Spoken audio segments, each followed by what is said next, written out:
हम नहीं सुधरेंगे, नहीं सुधरेंगे। नमस्कार दोस्तों, मैं हुर्शिदा और एक बार फिर से आपका स्वागत करता हूं। दोस्तों, भारत में अलग अलग धर्म के, अलग अलग जाति के, अलग अलग कल्चर के लोग रहते हैं और अनेकता में एकता इस देश का गौरव है। लेकिन जैसे कि हर एक सोसाइटी में थोड़ी थोड़ी कमियां होती है, वैसे ही भारत में भी कुछ जगह आज भी है जहां सुधार की जरूरत है। चाहे वो भारत का सिलेक्टिव सेक्युलरिज्म हो, जिसे हमें सुधारने की जरूरत है, चाहे वो देश में कम्युनल हार्मनी हो, सभी लोग मिलकर साथ रहे, उसे इम्प्रूव करने की जरूरत है। और उसी के साथ साथ देश में आज भी मौजूद जातिवाद का अंत होना बहुत जरूरी है। और अनफॉर्चुनेटली अगर हम इन चीजों पर ध्यान नहीं देंगे तो धीरे धीरे ये हमारी सोसाइटी को, हमारे देश को अंदर से पूरी तरह खोखला कर देंगे। आज इंटरनेशनल लेवल पर तो हम बड़े बड़े देशों का मुंह तोड़ रहे हैं। चुनावी रैली में आप अपने लिए नारे काहे लगवा रहे हैं? लगवा नहीं रहे हैं, लग रहे हैं। जलवा है हमारा। लेकिन देश इंटरनली स्टेबल रहना भी तो जरूरी है। तो इन्हीं प्रॉब्लम में से एक है जातिवाद, जिस पर हमने पहले भी लोगों का इंटरव्यू लिया था, लोगों से पूछा था कि उनका ओपिनियन क्या है। अगर आपको वो वीडियो देखनी है तो उसका लिंक मैं डिस्क्रिप्शन में डाल दूंगा। तो कास्टिज्म से रिलेटेड फिर एक कंट्रोवर्सी हो गई है। वो ये है कि जेएनयू के वाइस चांसलर शांति श्री धूलीपुड़ी जी, उन्होंने एक कंट्रोवर्शियल स्टेटमेंट दे दिया है। जेएनयू से कुछ नया नहीं है। तो जेएनयू की शांति मैम एक स्पीच दे रही थी, जिसमें एक्चुअली वो स्पीच तो कास्टिज्म पर दे रही थी, कास्टिज्म कैसे गलत है एटसेट्रा एटसेट्रा। लेकिन इस स्पीच के बीच इन्होंने हिंदू देवी देवताओं पर टिप्पणियां देनी शुरू कर दी। मतलब अभी तक जो बॉलीवुड में चल रहा था वो अब यहाँ भी शुरू हो गया। देख लो भाई। उन्होंने शिवजी को SC/ST कैटेगरी में बताते हुए कहा, शिवजी शमशान घाट में बैठे हैं और उनके गले में सांप है, तो वो ब्राह्मण नहीं हो सकते क्योंकि ब्राह्मण शमशान घाट में नहीं बैठ सकता। Lord Shiva must be a scheduled caste or a scheduled tribe, because he sits in a cemetery with a snake and has very little. Poor thing, we have given him very little clothes also to wear. I don't think Brahmins can sit in the cemetery. मतलब जात पात इंसानों में तो था ही, अब भगवानों में भी शुरू हो गया, या फिर शुरू कर दिया गया। क्या बात है, क्या बात है। The origins of our gods. No god is a Brahmin. Ma'am ने कहा कि कोई भगवान ब्राह्मण नहीं है। तो मैम, भगवान परशुराम जी कौन है? तो इसका आंसर तो नहीं आता मुझे। मैं कोई ब्राह्मणों को भगवान प्रूव करने में नहीं लगा हुआ, मगर एक बात बताइए, आपके फैक्ट्स किधर है? वैसे तो इस इंटरव्यू का कंक्लूजन यही निकल गया कि आगे फैक्ट्स के नाम पर हमें शायद कुछ नहीं मिलेगा, लेकिन कोई बात नहीं, आगे वीडियो देखिए। So if you see clearly, the gods anthropologically do not come from the upper caste, including Lakshmi, Shakti, all the gods. इतना गलत कैसे हो सकता है भाई? देखो, मैं ऐसा सोचता हूँ कि जातिवाद का अंत होना चाहिए।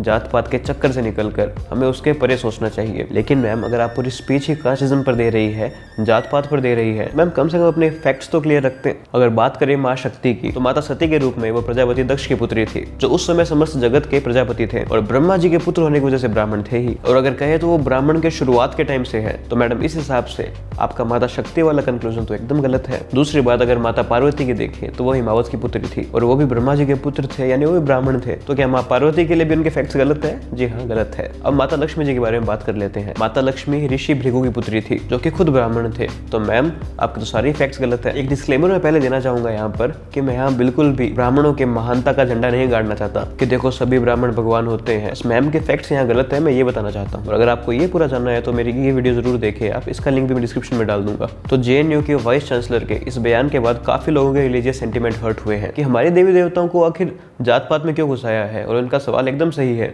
और यार, ये कौन सा नया तरीका है जातिवाद को खत्म करने का कि चलो इंसानों में जातिवाद खत्म करने के लिए भगवानों में जातिवाद पैदा कर देते हैं। कुछ भी उल्टा जो लोग बटे हुए हैं उन्हें सोसाइटी में मिलाना बहुत जरूरी है। और जातिवाद देखो देश को बहुत खोखला बना रहा है। और आज भी हम देखते हैं, दूर क्यों जाते हो, अपने अपने शहरों में देख लो, अगर नगर पालिका का नाली साफ करने वाला कर्मचारी पानी मांगता है तो या तो उसे ग्लास नहीं दी जाती या फिर डिस्पोजल ग्लास दे दी जाती है कि चलो बाद में इसका यूज नहीं होगा, उसे सीधा फेंक दिया जाएगा। मुझे समझ नहीं आता कि आखिर कौन सा बैक्टीरिया उनके हाथ में है कि उनके आपके बर्तन के हाथ लगाते ही आप कल ही बीमार पड़ जाओगे। तो अगर आपके घर कोई मांगने आता है, उसके बर्तन से आप अपना बर्तन टच नहीं कर रहे, तो ये जातिवादी है जो आज भी हमारे शहरों में पनप रहा है। मैं ये नहीं कहता कि सभी लोग भेदभाव करते हैं, लेकिन आज भी अच्छे खासे लोग हैं जो करते हैं। मैं मानता हूँ जातिवाद पहले से कम हुआ है, स्पेशली बड़े शहरों में कम हुआ है। लेकिन कोई ये कह रहा है कि यार अब जातिवाद कहाँ रहा है, तो भाई साहब अपनी आंखों का इलाज करो। अब मैम कह रही है कि शिवजी या तो SC होंगे ST होंगे, कैसे? यहाँ प्रॉब्लम ये नहीं है कि आपने शिवजी को SC/ST कैसे बोल दिया। प्रॉब्लम ये है कि आप किस बेसिस पर शिव जी को किसी कास्ट में क्लासिफाई कर रहे हैं। अगर आप शमशान घाट में बैठने की बात कर रहे हैं, सिर्फ एक कपड़ा ओढ़ने की बात कर रहे हैं, तो वो तो शिव जी का वैरागी जीवन दर्शा रहा है। शिव जी का कोई एक स्वरूप तो है नहीं, वो सबसे सुंदर भी है, वो सबसे भयंकर भी है, वो शमशान में भी है, वो सब जगह है। और आज जो साधु बाबा है जो केदारनाथ में बैठे हैं या किसी मंदिर के बाहर बैठे हैं, उनमें से बहुत वैरागी है। वो लोग बस एक कपड़ा पहने रहते हैं, तो क्या बस उनको भी अब SC/ST में क्लासिफाई करना शुरू कर दें? क्या ये है आपका इक्वालिटी? देखिए, उनका लाइफस्टाइल अब इन सब चीजों से अलग हो गया है। तो मैम का शमशान में बैठे शिव जी को पॉइंट आउट करना गलत है, क्योंकि हम बेसिकली उनके बस एक वैरागी वाली फॉर्म को देखकर जज कर रहे हैं, लेकिन वो तो बियॉन्ड इन्फिनिटी है।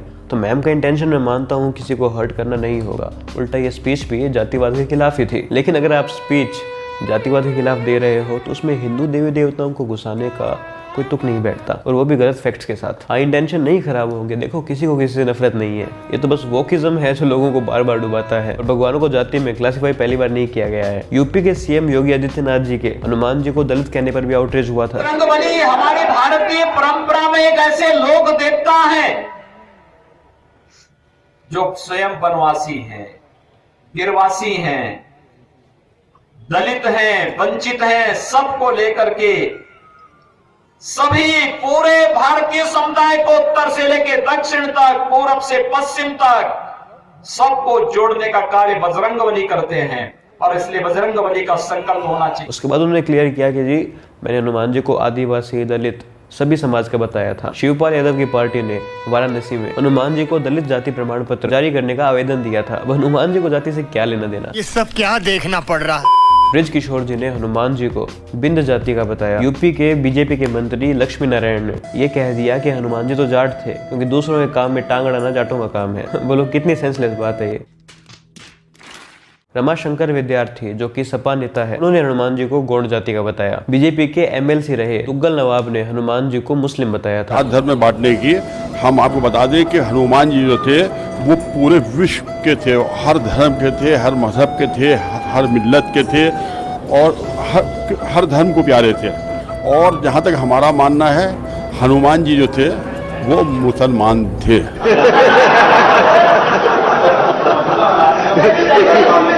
ठीक है, हनुमान जी सबके हैं, सभी जाति के हैं, सभी धर्म के हैं, लेकिन हनुमान जी को किस जाति में क्यों घुसा रहे हो? चलो, फिर भी राजनेताओं का तो काम है धर्म जाति पर बोलकर अपने वोट लेना, लेकिन अब एजुकेशनल इंस्टीट्यूट ऐसा बोल रहे हैं तो तब तो प्रॉब्लम होगी। अभी राजस्थान के जालौर में भी एक केस आया था, वो केस में भी जांच चल रही है, लेकिन शुरुआत में ऐसा बताया गया था कि एक लड़के इंदर मेघवाल ने अपर कास्ट के लोगों का घड़ा टच कर लिया था, उनकी मटकी टच कर ली थी, जिसकी वजह से उसे पीट कर मारा गया। लेकिन स्कूल वालों का कहना है कि वहाँ कोई घड़ा था नहीं। तो इन्वेस्टिगेशन अभी भी जारी है, जो भी सच होगा वो सामने आएगा। मगर बात यह है कि अभी तक अपर कास्ट लोअर कास्ट की न्यूज आ रही है, तो सोसाइटी में पल रहे जातिवाद के इस जहर को खत्म करना बहुत जरूरी हो गया है। और JNU की मैम जातिवाद को खत्म करने के लिए आप भगवानों में जातिवाद ला रही हो, ये कोई अच्छा आइडिया नहीं है। मैं मानता हूँ जातिवाद पहले से कम हो गया, लेकिन आज भी वोट जाति के नाम पर पड़ते हैं, समाज जाति के नाम पर बटे हुए हैं। कई ऐसे हॉस्टल है, कई ऐसे धर्मशाला है जहाँ जाति के नाम पर प्राथमिकता मिलती है। और देखो, ये जातिवाद भगवान ने नहीं बनाया है, ये हमारा ही फैलाया हुआ रायता है, इसे हमें ही ठीक करना पड़ेगा। और ऐसा ही बिल्कुल नहीं है कि पहले इतने टाइम अगर दलितों पर अत्याचार हुआ है तो चलो ब्राह्मणों पर करो, या फिर क्षत्रियों पर करो, राजपूतों पर करो। इस हिसाब से तो साइकिल कभी खत्म ही नहीं होगी। देखो, ब्राह्मणों के खिलाफ भी एजेंडा चल रहा है। मैंने देखा है काफी इंस्टीट्यूट्स जिसमें JNU भी शामिल है। लोग चिल्लाते हैं ब्राह्मणवाद से आजादी, ब्राह्मणिकल पैट्रियार्की ये खत्म होनी चाहिए। आप देखिए, आप कास्टिज्म को खत्म करने के लिए आप एक ऐसा टर्म यूज कर रहे हैं, ब्राह्मणवाद से आजादी। आप कास्टिज्म को खत्म करने के लिए एक एंटी कास्ट स्लोगन नहीं बना सकते। इससे तो उल्टा जातियों में और टेंशन बढ़ेगी, जो कि मैंने इस वीडियो में बताया था। अगर आपको ये भी देखनी है तो इसका लिंक भी डिस्क्रिप्शन में डाल दूंगा। तो देखो, ऐसा है कि जातिवाद का अंत होना बहुत जरूरी। अपनी सोसाइटी का दायरा अपने तक मत रखें। हम ब्राह्मण हैं तो अपनी सोसाइटी में ब्राह्मण रखेंगे, ये गलत है। हम राजपूत है तो अपनी सोसाइटी में राजपूत रखेंगे, ये गलत है। हम दलित है तो अपनी सोसाइटी में दलित रखेंगे, ये भी गलत है। टाइम आ गया है इन बाउंड्रीज को एक्सपेंड करने का या फिर तोड़ने का, क्योंकि जातिवाद की भावना से निकलकर अब हमें राष्ट्रवाद की भावना पनपनी चाहिए, ताकि सभी जाति, सभी धर्म के लोग मिलकर आराम से साथ से इस देश में आराम से रहे। तो दोस्तों, आपके इसके बारे में क्या विचार है कमेंट सेक्शन में जरूर बताइएगा। हमारे इंस्टाग्राम पेज को फॉलो करना ना भूलें, इसका लिंक आपको डिस्क्रिप्शन में मिलेगा। तो दोस्तों, आज के लिए बस इतना ही। अगर आपको वीडियो पसंद आए तो इसे लाइक करना ना भूलें और ज़्यादा से ज़्यादा शेयर करें, और हमारे चैनल को सब्सक्राइब करके बेल आइकन दबाना ना भूलें।